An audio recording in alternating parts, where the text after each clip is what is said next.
Well, today I'm going to try and bleed the brakes, and here's a tool I bought a few years ago that I like to use. It's made by Phoenix Systems, and what this does, it's a reverse bleeder. Instead of taking the fluid from the master and pushing it back to the brakes, this you actually push fluid from the bleeders up through the brake lines, up through the master cylinder.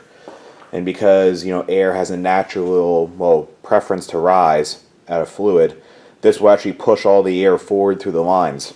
So you have a reservoir here, you fill this, there's a line you fill it up to, and there's a sump hose that comes down. Then this gun goes on it, this hose here, it's all curled up, but this hose, the back of the gun goes into that tank, and then this hose, this short little one, goes to your bleeder screws. And there are a bunch of adapters here. You can bleed clutches, different brakes, there's a few other things you can do too with fluids. I think this even acts as a vacuum pump. But this is a fresh one. My other one got worn out, so I do use this quite a bit. You see there's other kind of check valves and doodads here too. It can do all kind of stuff. Price, I think this was around $200. So a lot of people will say, oh, I'll just do it the old ways. But I've already had a few cars where I tried to bleed them, days, hours each day without getting them to bleed. And this thing literally advertises you bleed a car in 10 minutes and it's right. So as long as all the lines on the truck are tight and there's no other leaks, you bleed it the same pattern, right rear, right front, left front, and you should push all the air right out, and this truck should be bled pretty quickly. Okay, the first thing you got to do once you put fluid in this reservoir is you have to bleed the actual gun out, so you're not just pumping air in the lines. So this is your feed line. It goes on the one with the O-ring. This is the one that has the tube that comes down as a sump. Then you put your output line on the other nipple on here. Then what you do, if you watch the clear thing in here, you keep pumping it until you no longer have any air in the lines or air in this clear thing. So there's nothing in it right now. You'll see it's drawing the brake fluid through. You see there's air in it. But after a few pumps with this going up, once it starts filling the reservoir, it will pump all the air out of your lines. There we go, now we got some. So it pushes that out.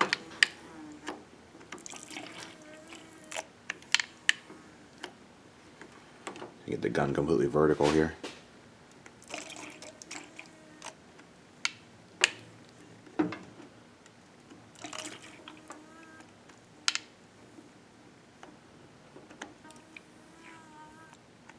See, I'm not getting any more air bubbles through the feed line now. So now we're ready to bleed the brakes. I'm going to climb under the truck and sit up on a tripod. The adapter I'm using, as far as the bleeding end, here we go. I always had the best luck with the smallest one. There's like two of these angled ones and a whole bunch of other adapters.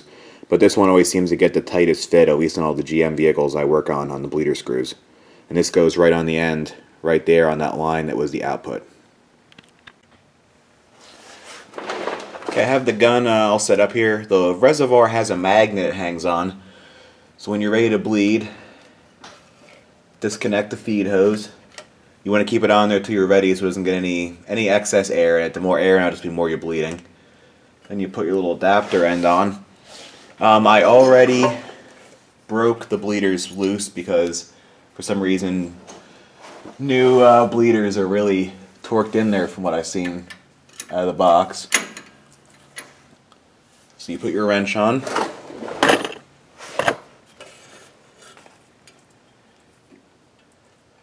Put the elbow on there.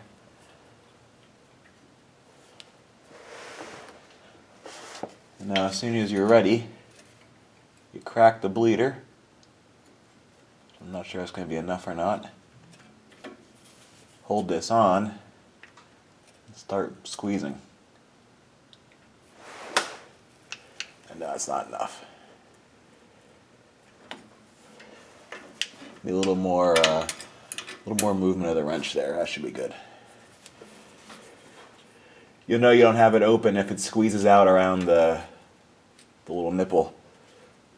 Here we go.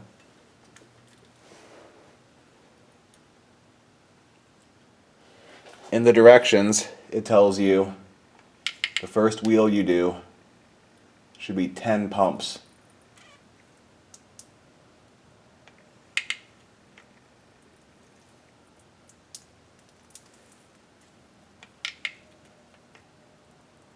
Oh, and I'm already leaking quite profusely as somewhere.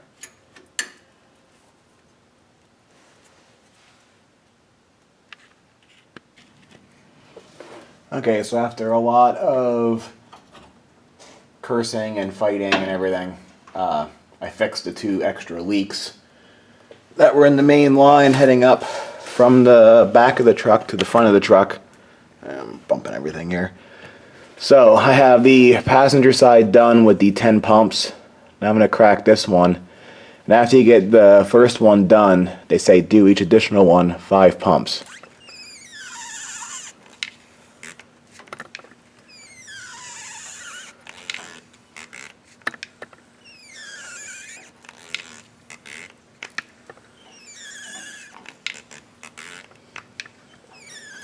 Then the last pump, I just tighten it up before it's done.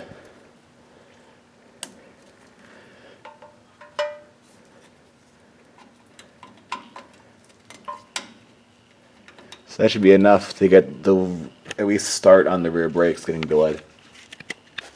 Okay, now I'm on to the right front. So I have it on there, and this one I can actually use the open end of a wrench, which is kind of nice. Just crack that open there.